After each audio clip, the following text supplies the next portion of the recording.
नमस्कार दोस्तों, कैसे हैं सब। आई होप कि सब अच्छे होंगे।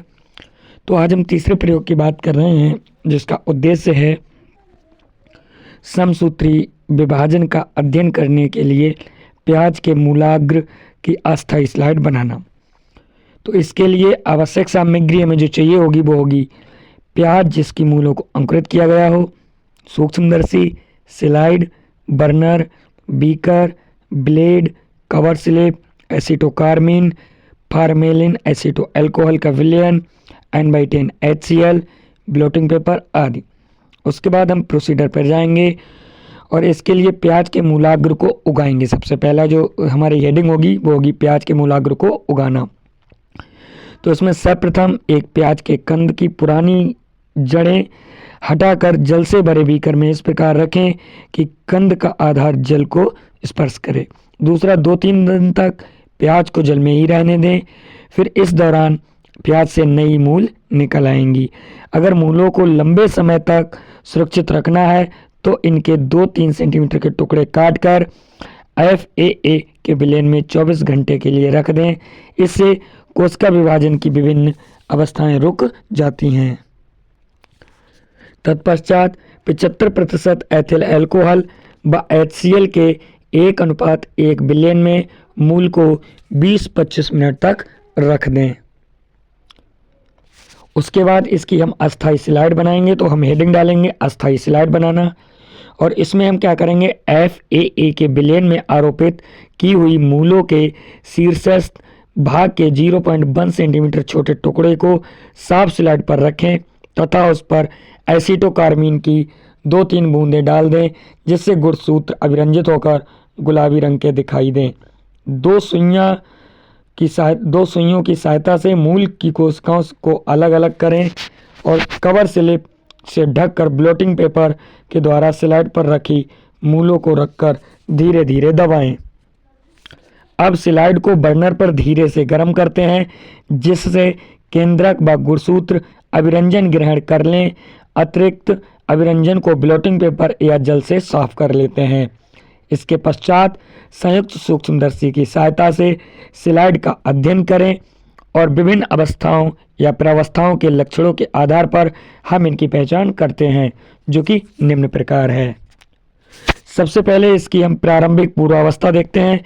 इसमें हमें निम्न चीज़ें दिखाई देती हैं, जैसे A समसूत्री विभाजन की प्रथम अवस्था है। इस दौरान क्रोमेटिन जाल संघनित होकर छोटे छोटे गुणसूत्रों में विभक्त हो जाते हैं। प्रत्येक गुणसूत्र 2 अर्ध गुणसूत्रों का बना होता है तथा दोनों अर्ध गुणसूत्र बिंदु द्वारा जुड़े होते हैं। प्रत्येक अर्ध गुणसूत्र पर छोटे छोटे कण पाए जाते हैं, जिन्हें क्रोमोमियर कहते हैं। इसके बाद आती है अंतिम पूर्वावस्था।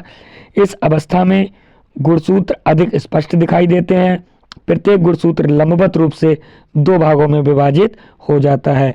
गुणसूत्र और अधिक संघनित हो जाते हैं। केंद्रक झिल्ली एवं केंद्रिका विलुप्त हो जाती है। तारक काय द्वारा तरकु तंतुओं का निर्माण प्रारंभ हो जाता है।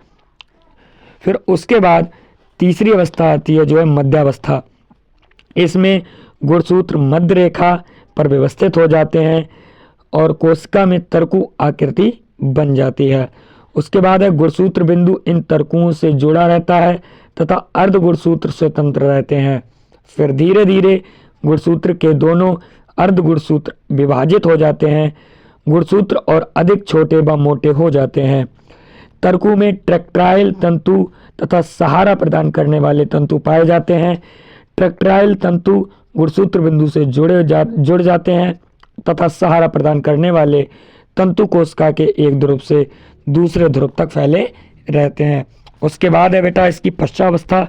इसमें इस अवस्था में गुणसूत्र के गुणसूत्र बिंदु भी 2 भागों में बट जाते हैं और प्रत्येक गुणसूत्र के दोनों अर्ध गुणसूत्र अलग होकर 2 पुत्री गुणसूत्रों का निर्माण करते हैं।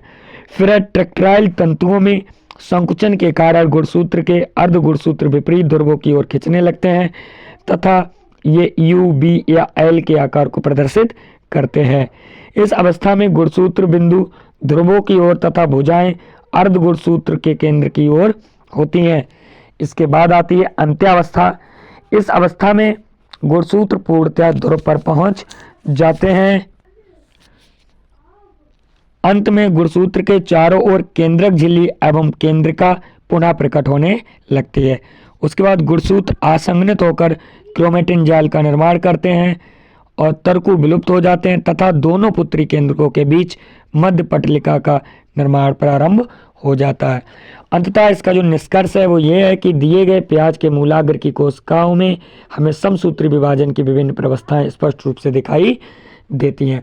इस नियम को करते समय हमें निम्नलिखित सावधानियां बरतनी चाहिए, जैसे प्याज मूलाग्र तरुण होनी चाहिए और प्रयोग तीव्र वायु प्रवाह वाले स्थान पर नहीं करना चाहिए। स्लाइड एवं कवर स्लिप उपयोग से पहले अच्छी तरह से उसे साफ करना चाहिए। कवर स्लिप रखते समय ध्यान रखना चाहिए कि स्लाइड में कोई बुलबुला ना बने। आरोपण करते समय पदार्थ को हमेशा स्लाइड के बीचों बीच रखना चाहिए।